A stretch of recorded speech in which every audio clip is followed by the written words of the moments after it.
देऊ शकत नाही, कधीच नाही.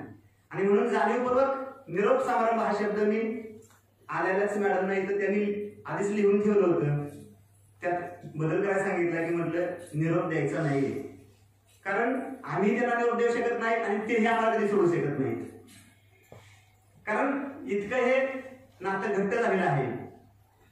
आता तुम्ही पाहिलंच, सरांनी सांगितलं की पुनर्जन्मावर त्यांचा विश्वास आहे, माऊलींचा विश्वास होता, त्यांचा विश्वास आहे, माझाही आहे की पुनर्जन्म मिळावाच तर मला या आंबवड्यामध्येच मिळावा, या आंबवडेकरांची सेवा करण्याकरताच मिळावा. आणि गेले 11 वर्ष अगदी जवळून आपण अनुभवलं आहे, आम्ही तर अतिशय जवळून पाहिलेलं आहे. जेव्हा सर पहिल्या दिवशी इथं आले तेव्हापासून आजपर्यंत आम्ही त्यांच्या संपर्कात आहोत.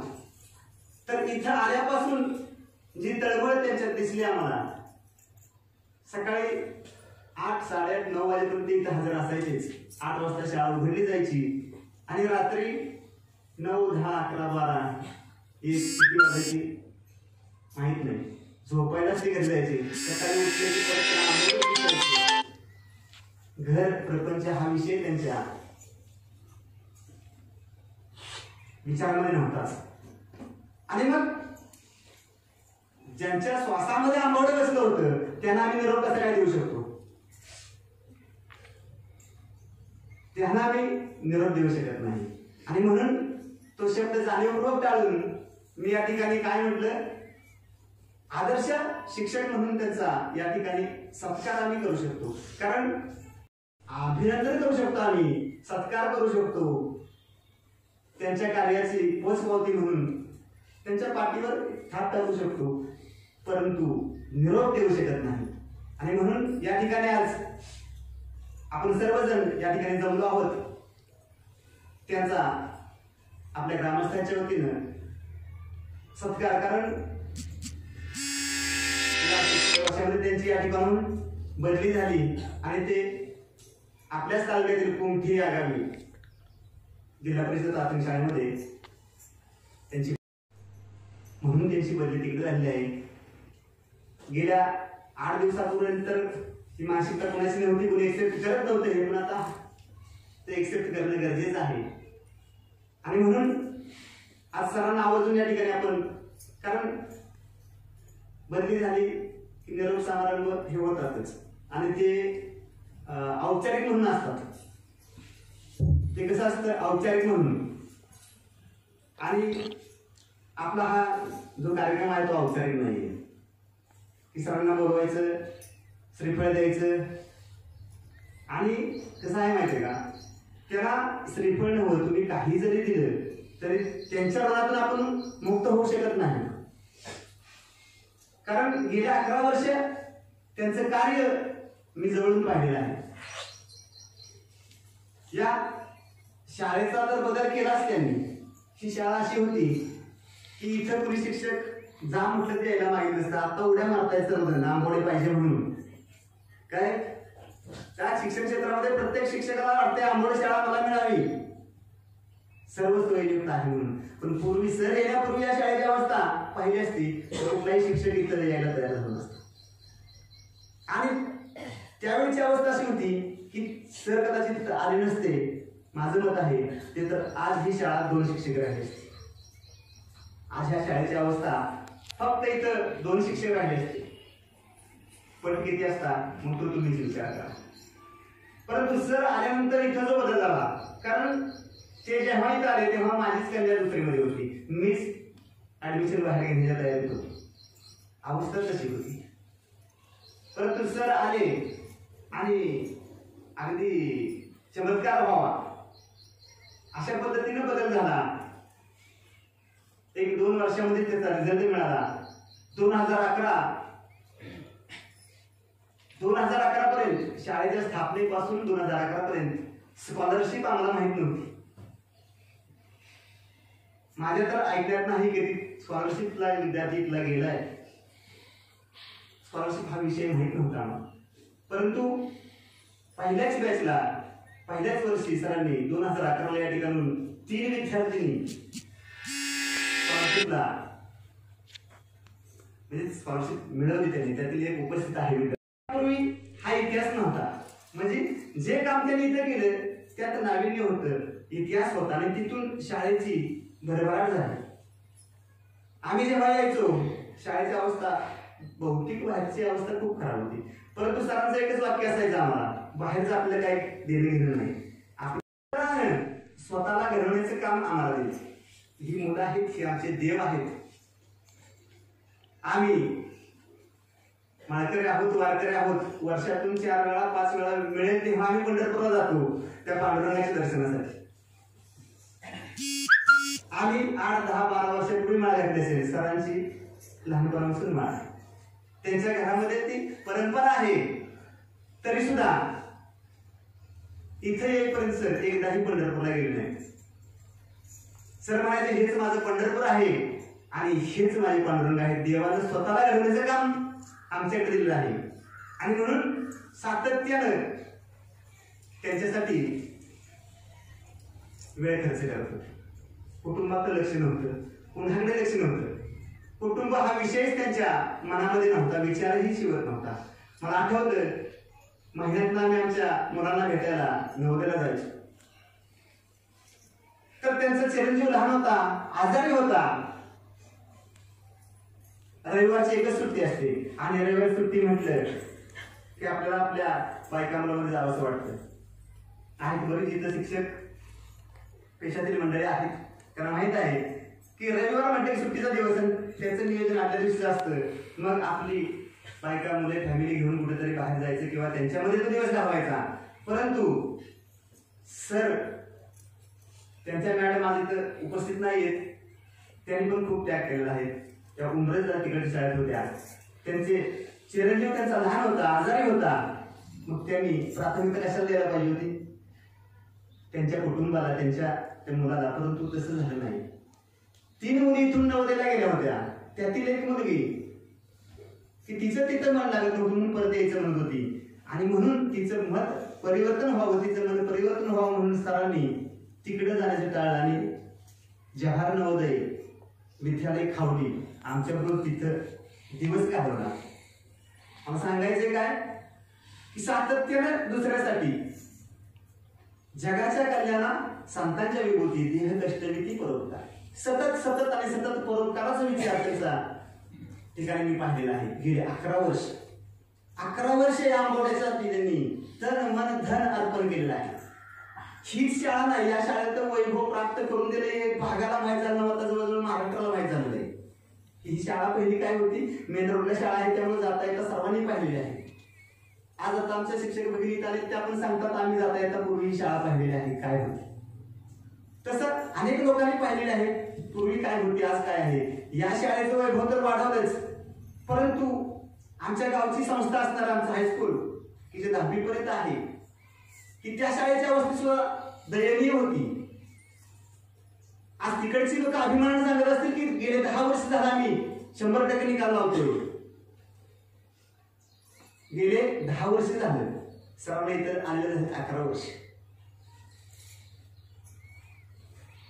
सरांना इथं आलेलं झालं 11 वर्ष आणि 10 वर्ष झालं तिथला निकाल 100% लागतोय. श्रेय कोणाचं आहे?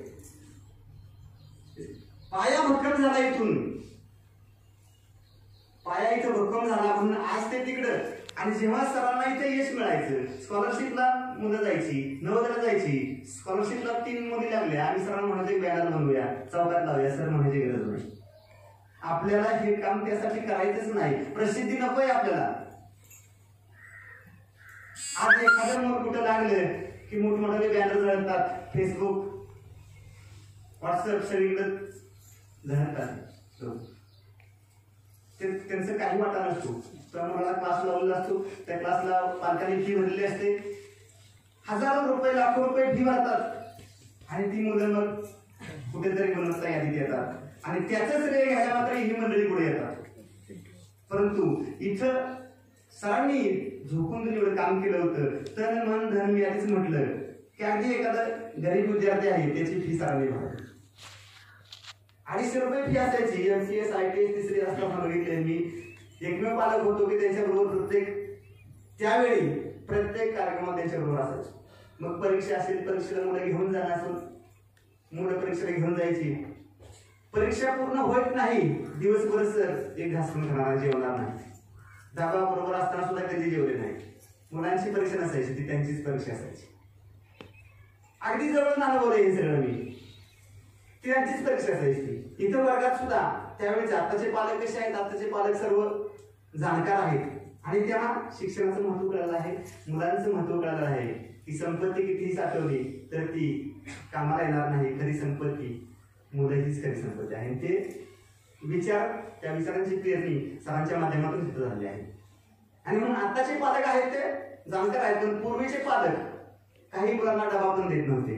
आणि मग मी पाहिलेलं आहे दुपारचं कधी चक्कर असायची, सरांनी आपला डबा आणलेला, कुणाला डबा नाही विचारणार, डबा कोणी कोणी आणला नाही, ज्यांनी डबा आणला नाही त्याला आपला डबा देऊन टाकायचा. सर स्वतः दिवसभर उपवास करायचे. आज विचार करा, आपलं मूल असेल तरी आपण समजा आपल्याला डबा आहे, आपलं मूल बरोबर आहे, जास्तीत जास्त आपण त्या मुलाला आपण एकत्र घेऊन जेवूया, आपण दोघं खाऊया म्हणून. पण सर काय करायचे, तो डबा त्या मुलाला देऊन टाकायचे, स्वतः उपाशी राहायचे. आपण उपाशी राहू शकणार नाही. आपल्या स्वतःचं पोटचं मुलं असेल तरी आपण उपाशी राहणार नाही, आपण त्याला घेऊन जेवू. परंतु सर तसे करतात, पुन्हा कोणाला डबा नाही, दुपारचा प्रश्न विचारणार, एक जण मुलं उभे राहिली, हा डबा घ्या मला जेवा. म्हणजे इतकी तळमळ. फी भरायला नसेल तर त्यांनी फी भरावी, परीक्षेला स्वतः घेऊन जावं, गाडी स्वतः करायची, स्वतः घेऊन जायची, जबाबदारी आहे. याचं मुलं एवढी घेऊन जायचं जोक नाही. आपले एक दोन मुलं असेल तर आपल्याला प्रवास करता येत नाही, दोन असेल तर आपण म्हणतो एकालाच घेऊन जातो, दोघांना शक्य नाही, बरोबर आहे ना. परंतु सर्व वर्गातली सर्व मुलं, आणि तिथं पण निवडकपणा नसायचा की ही हुशार आहेत 10-5 मुलं म्हणून त्यांनाच घेऊन गेलेत. अगदी पहिला आहे त्यालाही आणि शेवटचा आहे त्यालाही संधी प्रत्येकाला, अन्याय कोणावरच करायचं नाही. मग एवढ्या तळमळीने त्यांनी काम केलं त्या आंबवडे गावामध्ये, त्यांना निरोप कसं काय देऊ शकतो. आणि म्हणून जाणीवपूर्वक निरोप हा शब्द मी इथून वगळा लावला. मॅडम सुद्धा सांगितलं की हे तुम्ही लिहिलंय ते योग्य वाटत नाही तर त्यात बदल करा. त्यांनीही त्यामध्ये बदल केला. तर सरांच्या विषयी मी बोलायचं किती वेळ लागेल मला माहित नाही, ते न संपणारी गोष्ट आहे. कारण मी आधी सांगितलं हे 11 वर्षाचं नातं आहे. हे 11 वर्षापूर्वीचं असणार, हे जन्मजन्मीचं कधीच काही असेल पूर्व पुण्याई आमची असेल म्हणून त्यांची आमची भेट झाली. कारण शालेय जीवनापुरतं मर्यादित हे नातं नव्हतं. कारण 2011ला माझी मुलगी त्यांच्या वर्गातून 5 साल होऊन पुढे गेली, ती नवोदयला गेली. आणि आजकाल आपण पाहतो की आपलं मूल वर्गातल्या शाळेत आहे तोपर्यंतच आपल्या शाळेत संबंध असतो, परत संबंध येत नाही. पालकांची अवस्था तीच शिक्षकांची. इथून बदली करून गेल्यानंतर आज एकही शिक्षक परत माघारी फिरून तरी पाहिलं नाही. आतापर्यंतच्या माझ्या माहितीमध्ये किती शिक्षक आले या शाळेमध्ये, किती गेले दादा माहित असतं. त्यांनी कधी परत माघारी फिरून या शाळेकडे पाहिलं नाही, गावाकडे पाहिलं नाही. परंतु सरांच्या बाबतीत मात्र तसं नाही. ते इथून कुमट्याला गेले असले तरी त्यांचं मन अजून इथंच आहे, आमच्यामध्येच आहे. सातत्यानं दिवसातून एकदा तरी फोन असतो, काय चाललंय, कसं चाललंय. म्हणजे त्यांचं मन कुठं आहे, आंबवड्यातच आहे. आणि त्या आंबवड्याला कधी विसरू शकत नाहीत, आणि आंबवडही त्यांना कधी विसरू शकत नाही. कारण ते नातं असं घट्ट झालेलं आहे. आमची मुलं 4थीतून पास होऊन पुढे गेली तरी आमचं रिलेशन मध्ये काही फरक पडला नाही. शालेय वेळेच्या व्यतिरिक्त सरांनी इतका वेळ आम्हाला दिला, इतका वेळ दिला की त्या वेळेचा सदुपयोग असा झाला की अगदी असा एक ग्रुप आणला आमचा अखंड प्रवचनमाला, की तुमचे प्रवचन कीर्तन हे विषय आमच्यापासून खूप दूरचे, की ते ऐकण्याची सुद्धा पात्रता आमची नव्हती. कुठे प्रवचनाला बसून प्रवचन ऐकण्याची पात्रता नव्हती, कीर्तन ऐकण्याची पात्रता आमची नव्हती. पण आमच्या ग्रुपमध्ये काही लोक अशी तयार झाली की आज ते कुठल्याही व्यासपीठावर उभं राहून करू शकतात, कीर्तन करतात, प्रवचन करतात. हा कशाचा महिमा की शालेय वेळेव्यतिरिक्त वेळ सरांनी या गावासाठी दिला. आंबवडे ग्रामस्थांसाठी दिला म्हणजे गावासाठी दिला, आणि म्हणून त्यांनी तो दिलेला वेळ त्याचं फलित आहे का इथे बरोबर मी बोलतो. नाहीतर बसून ऐकण्याची पात्रता सुद्धा आमच्या अंगी नव्हती. अगदी 12 महिने 18 काळ शेतीत राबणारे आम्ही माणसं, परंतु आज अगदी वारीमध्ये जा कुठे जा सर्व लोकांना माहित झालंय तिथं फेटावादाने कीर्तनाला उभं राहा म्हणतात, आणि अगदी आनंदानं निसंकोचपणे आम्ही पण कीर्तनाला उभं राहतो. ही किमी आहे सरांची. आणि म्हणून आधीच म्हटलं मी, जगाच्या कल्याणाला संतांच्या विभूती देह कष्टविधी परोपकारी. फक्त आणि फक्त परोपकारच त्यांना माहिती. आंबवड्यात आल्यापासून मी त्याला पाहतोय अगदी पहिल्या दिवसापासून की फक्त आणि फक्त परोपकार. आणि इथं कुणीही येऊ, अगदी श्रीमंत मोठा आलाय म्हणून त्याचा आदर सत्कार केलाय, आणि एखादा खूप दरिद्र गरीब आलाय म्हणून त्याचा अनादर केला असं कधीच झालं नाही. सर्वांना सारखी वागणूक. मला सांगितलं मी 1 नंबरचा विद्यार्थी आहे त्यालाही तीच संधी, आणि शेवटचा जो विद्यार्थी आहे अगदी घरचा ढासतो त्याला सुद्धा संधी, त्याच्यावर सुद्धा अन्याय करायचा नाही. तसं इथं कुणीही येऊ सर्वांना सारखीच वागणूक. आम्ही रोज येतोय, आमचं संबंध जवळचे आहेत म्हणून आम्हाला स्पेशल वागणूक कधीच नाही, आणि कधीतरी येणार आहे म्हणून त्याला थोडासा वेळ दिला असं कधीच होणार. जेवढा वेळ आम्हाला देणार, जेवढी तळमळ आमच्याशी ते बोलणार वागणार, त्याच तळमळीने इतरांशीही वागताना आम्ही पाहिलेलं आहे. आणि मग हे फक्त असतं संतांच्या ठिकाणी, फक्त शिक्षक म्हणून आम्ही त्यांच्याकडे कधी पाहत नाही. शिक्षक म्हणून फक्त त्यांनी, शिक्षक हा पेशा आहे त्यांचा, परंतु त्यांचा जो रोम आहे तो परोपकारासाठी आहे, की जे फक्त संतांच्या ठाई असते. ते फक्त संत जे आहेत आमचे तुकोबर असतील, ज्ञानोबर असतील, फक्त समाजावर उपकार करण्याकरता इथं आले. फक्त आणि फक्त उपकार करतात, आणि त्यांचा एकच हेतू होता की समाजावर उपकार करायचा. तसंच सरांच्या ठाई आम्ही संतांना पाहतो. माऊलींना जसं आपण ज्ञानेश्वर माऊलींना आई म्हणतो, माऊली म्हणतो, तसं सरांच्या ठाई आम्ही माऊलीला पाहतो, आईलाच पाहतो. कारण तेवढं प्रेम, तेवढी माया त्यांनी आम्हाला दिली आहे. आमच्या मुलांच्या संस्कार घडवलेच, परंतु त्यांच्यावर बरोबरच आमच्यावर सुद्धा संस्कार केले. आणि म्हणून मला वाटतं की हे पूर्वीच काहीतरी नातं असलं पाहिजे, त्याशिवाय हे घडत नाही. पूर्वजन्मीची काहीतरी पुण्य असलेली आंबवडे गावची आमची, म्हणून कुठलाही प्रयास न करता, आता काही लोक त्याचं श्रेय घेतात आणि ऑफिसर बाहेर बोलताना आम्ही खूप प्रयत्न केले यांना इथं आणण्यासाठी. आता अडाणी कोण राहिलेलं नाही हे सगळ्यांना माहित आहे. आता ते शक्य नाही, आणि कुणी काही करून ते होत नाही. तसं होत असतं तर आता आम्ही सरांना कुमट्याला जाऊ दिलं नसतं. त्यामुळं आंबवडे गावचं काहीतरी पूर्वपुण्य असेल, आणि म्हणून न मागता सर्व काही आम्हाला मिळालं. कुणाकडेही हे मागितलं नव्हतं. स्वप्नात पण, म्हणजे स्वप्नवत शाळेची वाटचाल, आंबवडे गावाची वाटचाल अतिशय स्वप्नवत झाली. आणि 11 वर्षे सरांची इथे गेले, हे तर कधी खरंच वाटत नाही. अगदी एक 11 महिने झाले असतील असा कार्यकाळ गेला. कारण ते 11 वर्ष 365 दिवस शाळा उडी असायची. अगदी सकाळी 8 वाजेपासून रात्री 9, 10, 11, 12 पर्यंत सर येत असायचे. उलट 11 वर्षापेक्षा जास्त काळ झाला असं वाटायला पाहिजे होतं, परंतु आम्हाला ते 11 महिनेच वाटतात. कारण त्यातला एकही मिनिट असा मोकळा गेला नाही. प्रत्येक मिनिट ना मिनिट तो कामात असायचा. आणि जेव्हा आपण कामात असतो वेळ कधी गेली कळत नाही. सकाळी जर आपण काम सुरू केलं, दिवसभराचं काम आपलं असेल तर दिवस गेलेला कळत नाही. दिवसभर जर आपण मोकळे बसून राहिलो, दिवस कधी जात नाही, दिवस मोठा होतो. तसे 11 वर्षे कधी गेले आम्हाला कळलं नाही. की आता 11 महिन्यापूर्वी सर इथे आले होते आणि आज कुमठ्याला गेले असा भास होतो. पण इतकं काम त्यांनी केलेलं आहे. तन धन धन आपण मगाशी ऐकलं तुम्ही की प्रत्येक 26 जानेवारीच्या आधी बँकेमधून ती कर्ज उचलायची. त्याचं साक्षीदार मी आहे. 26 जानेवारीचं कार्यक्रम करायचं आहे म्हटलं की 20 तारखेपासून त्यांचं ते सुरू असायचं. कर्ज किती काढायचं, बजेट काढायचं, कर्ज तेवढं उचलायचं. आजपर्यंत या सरांनी त्यांच्या घरीही 1-2 वेळा जाण्याचा योग आला. दादांनी बांधलेलं, त्यांच्या वडिलांनी बांधलेलं साधं घर आहे, त्यांचं घर बांधलेलं नाही. त्यांच्या बरोबरचे शिक्षक शहरामध्ये मोठमोठे बंगले बांधले जागा घेऊन, 4 चाकी गाड्या आहेत, त्यांची आणखी इन्व्हेस्टमेंट आहे. सरांची कुठेही इन्व्हेस्टमेंट नाही, कुठे गुंठा जागा आजपर्यंत घेतली नाही. खात्रीने सांगतोय, कारण तेवढ्या जवळ मी ओळखतो. आजपर्यंत कुठे 1 रुपया इन्व्हेस्टमेंट केलेलं नाही, कुठे गुंठा जागा घेतलेली नाही. जुनं घर अजून आहे, त्याच घरात राहतात. आणि त्यांच्या खात्यावर म्हणाल 12-13 लाखाचं कर्ज आहे. हे पण मला माहिती, तुम्ही बँकेत जाऊन पाहू शकता. ते कर्ज काढले कशासाठी?